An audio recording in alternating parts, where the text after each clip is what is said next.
কেমন হবে যখন আপনার ছোট্ট একটা ইচ্ছে চাওয়া মাত্রই পূরণ হয়ে যাবে, আর যার বিনিময়ে করতে হবে আপনার আত্মাকে উৎসর্গ।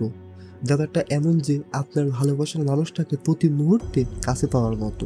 মানে প্রতি মুহূর্তে একবার চিন্তা করে দেখেন, আপনার করা প্রতিটা উইশ যদি অক্ষরে অক্ষরে পূরণ হয়, তাহলে পারবেন কি আপনার সেই ভালোবাসার মানুষটাকে সামলাতে?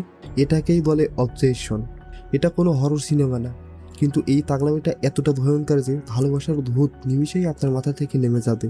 দেয়ার ভ্যালি, যে তার ছোট্টবেলার বান্ধবী নিকিকে খুবই ভালোবাসতো, মনে মনে ভাবতো 24টা ঘন্টা প্রতিটা সেকেন্ড সে যদি নিকির সাথেই মিশে থাকতে পারতো তাহলে কতই না ভালো হতো। যাই হোক, গল্পের প্রথমেই যেখানে দেয়ার নিকিকে কিভাবে প্রপোজ করবে সেটার প্র্যাকটিস করছিল। ছোটবেলা থেকে দেয়ার নিকিকে খুব পছন্দ করত, কিন্তু কখনোই তার সামনে গিয়ে প্রপোজ করার সাহস হয়নি।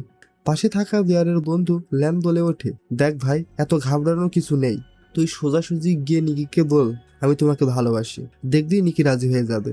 আর আজ রাতে আমি, তুই, নিকি আর সারা মিলে পার্টিতে যাব। সময় বুঝে তুই না হয় সেখানে প্রপোজ করে নিস। অশুভ লক্ষণগুলো শুরু হয় এখান থেকেই। দেয়ার বাড়িতে এসেই দেখে তার পোষা বিড়ালের স্যান্ডি মারা গেছে। বিড়ালের খাবারের সাথে অক্সিকোডেন মানে হেভি পেইন কিলার ট্যাবলেট মেশানো ছিল, যেটা খাওয়ার ফলেই স্যান্ডি মারা যায়। বিড়ালের বডিটা একটা ব্যাগে রেখে দেয়ার অনেক কান্না করে আর মন খারাপ করে শুয়ে নিকির ইনস্টাগ্রাম প্রোফাইল দেখতে থাকে। ঠিক ওই সময় নিকি কল করে পার্টিতে আসার জন্য রিমাইন্ডার দেয়। ফোনে কথা বলার সময় ট্রেনের মধ্যে নিকির নেকলেসটা হারিয়ে যায়। তা শোনার পর দেয়ার নিকির জন্য একটা নেকলেস কিনবে বলে দোকানে যায়, কিন্তু কোনোভাবে কোনো নেকলেস তার পছন্দ হয় না। হঠাৎ পাশে থাকা একটা স্টিক বক্সের দিকে দেয়ারের চোখ যায়, যার প্যাকেজের উপর লেখা ছিল ওয়ান উইশ উইলো। আরও লেখা ছিল প্যাকেজে থাকা স্টিকটা ভাঙলে নাকি সবার মনের ইচ্ছা পূরণ হয়। স্টিক কিনে নেওয়ার সময় দোকানদার বলে, এটা কিন্তু সত্যি আপনার মনের ইচ্ছা পূরণ হবে, তবে কিছু ক্ষেত্রে ইচ্ছে পূরণ নাও হতে পারে, তখন কিন্তু কমপ্লেন করতে পারবেন না। দেয়ার এটাকে বিশ্বাস করে না, কিন্তু ইন্টারেস্টিং মনে করে নিয়ে নেয়। এরপর রাতে সবাই ক্লাবে দেখা করে আর একটা টেবিলে সবাই মিলে বসে আড্ডা দিতে থাকে। দেয়ার বারবার ল্যানকে বলে সারাকে নিয়ে অন্য কোথাও যেতে, যেন সে আর নিকি প্রাইভেট কথা বলতে পারে। সুযোগ পেয়ে দেয়ার স্যান্ডে মারা যাওয়ার কথা বলে, নিকির কাছে থেকে অ্যাটেনশন বা সিম্প্যাথি নেওয়ার চেষ্টা করে। মনের কথা বলতে যাবেই ঠিক ওই মুহূর্তে ল্যান আর সারা এসে মুভমেন্টের 12টা বাজিয়ে দেয়। যাই হোক, পার্টি শেষে ল্যান সারাকে নিয়ে চলে গেলে দেয়ার নিকিকে বাড়ি নামিয়ে দেবে বলে নিজের গাড়িতে ডেকে নেয়। অবশেষে দেয়ার একটা পার্সোনাল সময় পেল যেখানে সে নিকিকে প্রপোজ করবে, কিন্তু হাজারবার চেষ্টা করার পরেও দেয়ার সাহস করে নিকিকে প্রপোজ করতে পারে না। ছেলেরা সবসময় একটু ভীতু টাইপেরই হয়। নিকি ঠিকই বুঝতে পেরেছিল দেয়ার তাকে পছন্দ করে, তাই গাড়ি থেকে নেমে যাওয়ার সময় নিকি নিজেই বলে, তুমি কি আমাকে পছন্দ করো? কিন্তু দেয়ার ভেবাচাকা খেয়ে উত্তর দেয়, না মানে আমরা শুধু ভালো বন্ধু, এর বেশি কিছু না। এই কথা শুনে নিকি কিছু না বলে বাড়ির মধ্যে চলে যায়। আর এদিকে দেয়ার ফার্স্ট স্টেশনে কি করবে বুঝতে না পেরে ব্যাগ থেকে ওই ওয়ান উইশ হুইলো স্টিক বের করে। যদিও এটার উপর দেয়ারের কোনো ভরসা ছিল না, তবুও স্টিকটা 2 ভাগে ভেঙে উইশ করে নিকি যেন তাকে পৃথিবীর সবকিছুর থেকে বেশি ভালোবাসে। লেও ঠেলা, এবার বুঝবা বাবাজি ভালোবাসা কারে কয়। মুহূর্তে সবকিছু যেন পরিবর্তন হয়ে যায়। নিকির বাসার দিকে তাকাতে দেয়ার খেয়াল করে নিকি তার দিকে এক পলকে তাকিয়ে আছে। সাথে সাথে নিকি এসে দেয়ারকে বলে, আমি তোমার সাথে তোমার বাড়িতে যেতে চাই। এমন আচরণ দেখে দেয়ার ঘাবড়ে যায়। কিছু বলতে না বলতেই নিকি গাড়িতে উঠে বসে পড়ে আর বলে, আমার বাবা ক্যান্সারে আক্রান্ত, আমার একা থাকতে অনেক কষ্ট হয়, আমি তোমার সাথে থাকতে চাই। দেয়ার কি করবে বুঝতে না পেরে নিকিকে সাথে করে নিয়ে বাড়িতে চলে আসে। বেডরুমে নিকিকে ঘুমাতে যাওয়ার সময় বলে, তুমি আমার সাথে এক বিছানায় ঘুমাতে পারো? দেয়ারের কাছে সবকিছু স্বপ্নের মতো লাগছিল। তার জীবনের সব থেকে প্রিয় মানুষটা এখন তার সাথে, তবুও সবকিছু যেন অদ্ভুত। নিকি তো আর নিকি নেই, সে হয়ে গেছে এখন দিয়ারের ইচ্ছার পুতুল। তাই বেডে আসা মাত্রই নিকি বিয়ারের সাথে শুরু করে দিল। কিস করতে যাবে ঠিক এই মুহূর্তে নিকি চিৎকার করে বিয়ারের কাছে থেকে দূরে সরে যায়। বিয়ারটাতে অনেক ভয় পেয়ে গেলে নিকি বলে, I am extremely sorry, maybe আমার প্যানিক অ্যাটাক হয়েছিল। সিচুয়েশন নর্মাল হলে দুজনে আলাদা আলাদা শুয়ে পড়ে, কিন্তু দেয়ারের মাথায় তখন ওয়ান উইশ উইলো এর ব্যাপারটা ঘোরাঘুরি করছিল। তাহলে কি সত্যি এটা কাজ করে আর মানুষের ইচ্ছাগুলো পূরণ করে? সাথে সাথে দেয়ার ল্যাপটপ ওপেন করে সার্চ করে ওয়ান উইশ উইলো সত্যি কাজ করে কিনা। যেখানে দেয়ার দেখতে পাই কিছু মানুষ লিখেছে এটা সত্যি কাজ করে আর কিছু মানুষ লিখেছে এটা ফেক। কম্পিউটার অফ করে পেছনে ঘুরতেই দেখে নিকি বেডরুমের উপর ভয়ঙ্করভাবে তার দিকে তাকিয়ে বসে আছে। সকালবেলা দেয়ারের ঘুম ভাঙলে দেখতে পায় নিকি তার পাশে নেই। এরপর কিচেনে আসলেই দেয়ার অনেক ভয় পেয়ে যায়, কেননা নিকি মৃত বিড়ালটাকে ব্যাগ থেকে তুলে এনে রান্নাঘরের মেঝেতে সাজিয়ে রেখেছে। দেয়ার এটাতে অনেক অবাক হয়ে গেলেও সেদিন আর নিকি কিছু বলে না। এরপর একসাথে তারা কাজে ফিরে আসে। মূলত তারা 4 বন্ধু একসাথে একটা মিউজিক স্টোরে কাজ করে। ল্যান নিকি আর দিয়ারকে একসাথে দেখে অনেক অবাক হয়ে যায় আর বলে, কাল রাতে এমন কি হয়েছিল যে তোমরা এখন একসাথে? দিয়ার বলে, নিকির দাদার ক্যান্সার, ওর নাকি একা থাকতে কষ্ট হচ্ছিল, তাই কাল রাতে আমার বাসাতেই ছিল। দেয়ার আর ল্যানের কনভারসেশন চলাকালীন সময়েও নিকি পাগলের মতো দেয়ারকে দেখেই যাচ্ছিল। কাজ শেষে বাড়ি ফেরার সময় দেয়ার নিকিকে বলে, আজ তোমার বাসা ছাড়তে পারবো না, আমার কিছু কাজ আছে। নিকি উত্তর দেয়, কোনো সমস্যা নেই, আমি ল্যানের সাথে যাব। এটা শোনার পর দেয়ার কিছুটা স্বস্তি পায়। যাক, আজকের মতো বাঁচলাম। বাসায় এসে দেয়ার ল্যানের সাথে নিকির এমন আজব ব্যবহারের ব্যাপারে কথা বলছিল। ঠিক এমন সময় কলিং বেলের শব্দ শুনে দরজা খুলতেই নিকিকে দেখে দেয়ার অবাক হয়ে যায়। নিকি অনেকটা কান্না করেই দেয়ারের কাছে গত রাতের ব্যবহারের ব্যাপারে ক্ষমা চায়। অপরদিকে দেয়ারও তার মনের কথা নিকিকে বলে। ব্যাপারটা এমন যে দুজন মিলে মিউচুয়ালি নতুন প্রেম শুরু করে। কয়েকটা দিন বেশ ভালোই যাচ্ছিল। এর মধ্যেই একদিন দেয়ার নিকিকে নিয়ে ডিনারে যায়। ঠিক ওই সময় ল্যান বারবার দেয়ারকে ফোন করে। ইমার্জেন্সি ভাবে দেয়ার ফোন রিসিভ করে। তখন ল্যান বলে, আমি নিকির দাদার ব্যাপারে খোঁজ নিয়েছি। নিকির দাদা সম্পূর্ণ সুস্থ, তার কোনো ক্যান্সার হয়নি। এটা শোনার পর দেয়ার কিছুটা ভেবা চাকা খেয়ে যায়। আবার টেবিলে এসে বসতেই নিকি দেয়ারকে একটা গিফট দেয় আর বলে, এই পৃথিবীতে সবকিছু চাইতেও আমি তোমাকে বেশি ভালোবাসি। দেয়ার কিছুটা শক খেয়ে যায়। তাহলে কি ওয়ান উইশ উইলের ব্যাপারটা সত্যি? এরপর দেয়ার নিকিকে জিজ্ঞাসা করে, তুমি তোমার বাবার অসুস্থতার ব্যাপারে আমাকে মিথ্যা বলেছো কেন? নিকি এই কথা শোনা মাত্রই সবার সামনে চিৎকার করে সিনক্রেট করতে থাকে। দেয়ার কোনোভাবে নিকিকে সামলে নিয়ে বাড়িতে চলে আসে। বাড়িতে আসার পরে দুজনেই ইন্টিমেট হয়। কিন্তু নিকির ব্যবহার এমন ছিল যেন সে নিজের ইচ্ছেই কোনো কিছু করছে না, যেখানে নিকির নিজের উপর কোনো নিয়ন্ত্রণই নেই। মাঝরাতে হঠাৎ দেয়ারের ঘুম ভাঙলে পাশে ফিরে দেখে নিকি বিছানায় নেই। অন্ধকারে আশেপাশে খুঁজতে ভয়ঙ্কর গলায় নিকির শব্দ শুনতে পায়, যেখানে ঘরের এক কোনায় দাঁড়িয়ে নিকি কান্না করতে থাকে। তুমি আমাকে কেন আমার মতো ভালোবাসো না? দেয়ার ভয়ে ভয়ে বলে, আমি তোমাকে ঠিক তোমার মতোই ভালোবাসি। এরপর দেয়ার অপর পাশে হয়ে শুয়ে পড়তেই নিকি ভয়ঙ্কর একটা চিৎকার দিয়ে ফুলদানি মুখের উপর নিয়ে বিছানা চারিপাশে ঘুরাতে থাকে, যেটা দেখে দেয়ারের মরে যাওয়ার মতো অবস্থা। এরপর নিকি হঠাৎ স্বাভাবিক হয়ে যায় এবং দেয়ারের পাশে এসে শুয়ে পড়ে। সকালে ঘুম থেকে উঠে দেয়ার খেয়াল করে নিকি তার মাথার চুল ঘুমের মধ্যে কেটে ফেলেছে।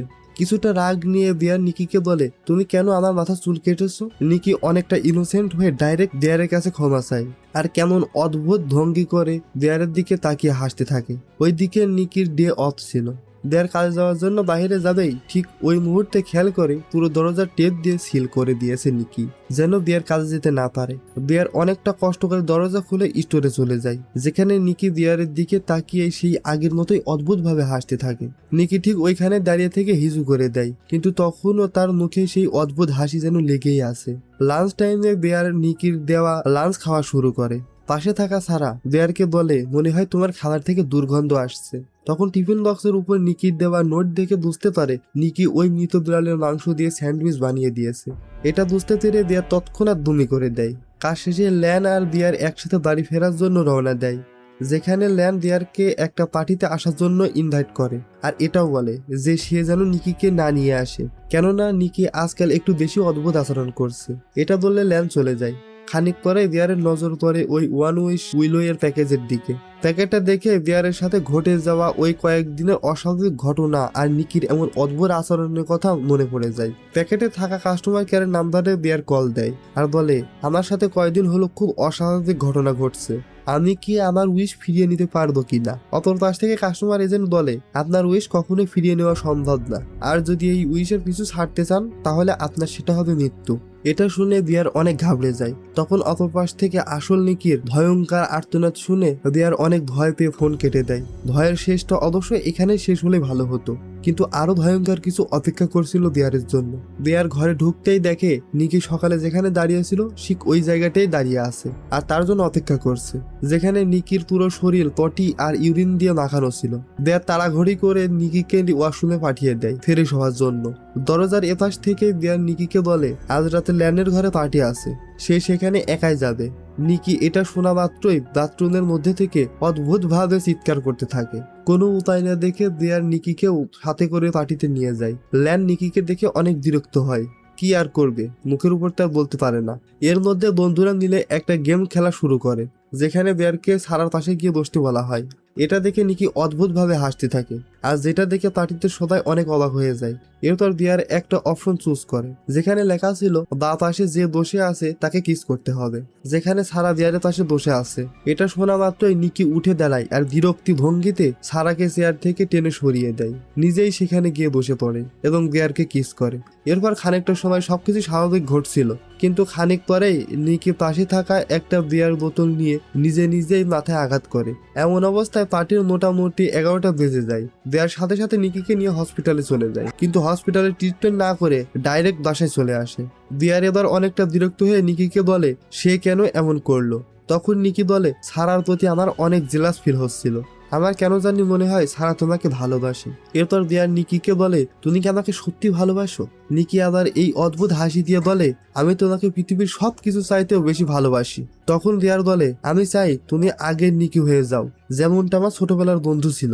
আর আমার মনে হয় কিছুদিন আলাদা থাকাই ভালো, তুমি তোমার ফ্ল্যাটে চলে যাও।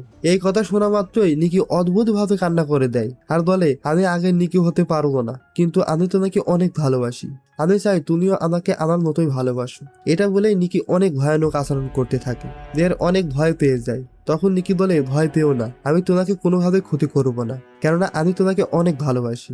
দেয়ার নিকিকে একা ঘুমাতে বললে নিকি আত্মহত্যার হুমকি দেয়। কোনো উপায় না পেয়ে দেয়ার নিকিকে সাথে করে নিয়ে ঘুমাতে যায়। খানিক পরে সারা দেয়ারকে মেসেজ করে বলে আমি তোমার বাসার সামনে আছি। এটা দেখে দেয়ার অনেক চুপি বেড থেকে উঠে সারার সাথে দেখা করতে যায়। সারার সাথে দেখা করতে যেতেই নিকি অনেকটা শান্ত গলায় বলে ওঠে তুমি আমাকে মেরে ফেলো, আমি কখনোই তোমার আসল নিকি হয়ে ফিরে আসতে পারবো না, প্লিজ তুমি আমাকে মেরে ফেলো। দেয়ার নিকির কথা বুঝতে পারে না, ভাবে হয়তো নিকি সবকিছুর জন্য অনুতপ্ত বোধ করছে। বাইরে এসে দেয়া সারার গাড়িতে বসে, যেখানে সারার আর্ট স্কুলে অ্যাডমিশন হয়েছে সেটা জানানোর জন্য এসেছিল। এরপর সারা দেয়ারকে বলে আমার মনে হয় না নিকি তোমাকে ভালোবাসে, কেননা ল্যান আর নিকির 2 বছর রিলেশনশিপ ছিল, আর আমি চাই তুমি এই ঝামেলা থেকে বের হয়ে যাও। কথা শেষ হতে না হতেই নিকি এসে গাড়ির জানালা ভেঙে সারাকে একটা ইটের সাথে আঘাত করে মুহূর্তেই মেরে ফেলে। কয়েক সেকেন্ডে ঘটে যাওয়া এই ঘটনা দেখে বেয়ার কি করবে বুঝতে পারে না। অপর পাশে থেকে নিকি এসে শান্ত গলায় দেয়ারকে বলে তুমি কি আমাকে সারার লাশটা লুকাতে সাহায্য করবে প্লিজ। ভয়ে আর আতঙ্কে দেয়ার কি করবে বুঝতে না পেরে নিকিকে সহযোগিতা করে। দেয়ারের আর কোনো কিছু বুঝতে অসুবিধা হয় না, সেই প্রথম থেকে যা কিছু হচ্ছে সবকিছুই ওই ওয়ান উইশ উইলো এর কারণে। তাই আর দেরি না করে ওই রাতে দেয়ার সেদিনের সেই দোকানে যায় আর একটা ওয়ান উইশ উইলো কিনে আনে তার ভাগ্যের পরিবর্তন করার জন্য।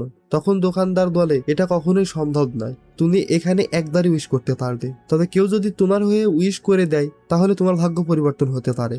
তখন দেয়ার আরেকটা উইশ উইলো নিয়ে বাইরে এসে নিজে ভাঙার চেষ্টা করে, কিন্তু শত চেষ্টার পরেও সেটা সে ভাঙতে পারে না। ল্যান তখনও বিশ্বাস করে না আর রাগের মাথায় $1 বিলিয়ন উইশ করে। মুহূর্তেই উপর থেকে টাকার বৃষ্টি পড়তে থাকে আর এটা প্রমাণ হয়ে যায় যে ওয়ান উইশ উইলো সত্যি কাজ করে। দিয়ার রাগে ক্ষোভে ওখান থেকে এক বুক হতাশা নিয়ে বাসায় ফিরে আসে। দিয়ার বাসায় ঢুকেই দেখে নিকি অনেকটা ভয়ঙ্কর ভাবে তাদের মেমোরিয়াল আর সারার লাশটা নিয়ে সাজিয়ে রেখেছে। হঠাৎ পাশে থেকে ভয়ঙ্কর চিৎকার করে নিকি বলে তুমি কেন আমাকে ভালোবাসো না। নিকি এমন অবস্থায় ছিল যে কোনোভাবে দিয়ার নিকিকে ম্যানেজ করতে পারছিল না, কিন্তু এই মুহূর্তে ল্যান দিয়ার বাসায় চলে আসে আর বলে উইশ করা টাকাগুলো সত্যিকারের টাকা। এটা শোনা মাত্রই নিকি ল্যানকে গুলি করে মেরে ফেলে। দিয়ার এবার নিস্তব্ধ হয়ে যায়। নিকি রূপী শয়তান দিয়ারকে বলে তুমি যদি আমাকে ভালো না বাসো তাহলে আমি নিজেও মরে যাব আর তোমাকেও মেরে ফেলবো। উপায় না দেখে কিছু সময় শান্ত থেকে দেয়ার বেডরুমে ঢুকে দরজা লাগিয়ে দেয়। অপর পাশ থেকে নিকি যেন তাণ্ডব শুরু করে দেয়। দেয়ার মূলত নিজেকে মেরে ফেলার জন্যই বেডরুমে ঢুকেছিল, কিন্তু নিজেকে কোনোভাবে মারতে পারছিল না। তখন দেয়ারের ওই ট্যাবলেটগুলোর কথা মনে পড়ে যায় যেগুলো খেয়ে স্যান্ডি মানে তার পোষা বিড়ালটা মরে গিয়েছিল। তখন দেয়ার আর 7-5 না ভেবে বোতলে থাকা সবগুলো ট্যাবলেট খেয়ে ফেলে। অপরদিকে নিকি দিয়ারের আনা ওয়ান উইশ উইলো স্টিকটা ভেঙে উইশ করে যে দিয়ারও যেন তাকে পাগলের মতো ভালোবাসে, কিন্তু অনেকটা দেরি হয়ে গেছে। দিয়ার এখন মৃত্যুর দ্বার প্রান্তে। তবে নিকির উইশটা কার্যকর হয়েছিল।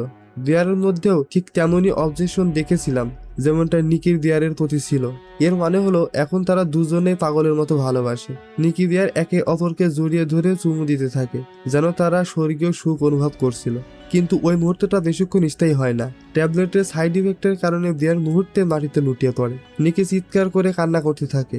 নিকি বন্দুক নিয়ে নিজেকে মারতে যাবেই ঠিক এই মুহূর্তে আসল নিকির উদ্ভব হয়। এর মানে হলো দেয়ার মারা যাওয়ার সাথে সাথে ওয়ান উইশ উইলো এর কমেন্টমেন্ট শেষ হয়ে যায়, যেখানে নিকি ওই অজানা শয়তানের খপ্পর থেকে মুক্তি পায়। আশেপাশে এমন লাশের স্তূপ দেখে নিকি অনেক ভয় পেয়ে যায়। আর এখানেই এই অবজারভেশন মুভিটি শেষ হয়ে যায়। আশা করি এই মুভিটা আপনাদের ভালো লেগেছে। ভালো লেগে থাকলে কমেন্ট করে জানাতে ভুলবেন না, আর একটা লাইক দিয়ে আমাদের পাশেই থাকবেন। তো দেখা হচ্ছে আগামী কোনো ভিডিওতে। ততক্ষণ পর্যন্ত ভালো থাকুন, সুস্থ থাকুন, আল্লাহ হাফেজ।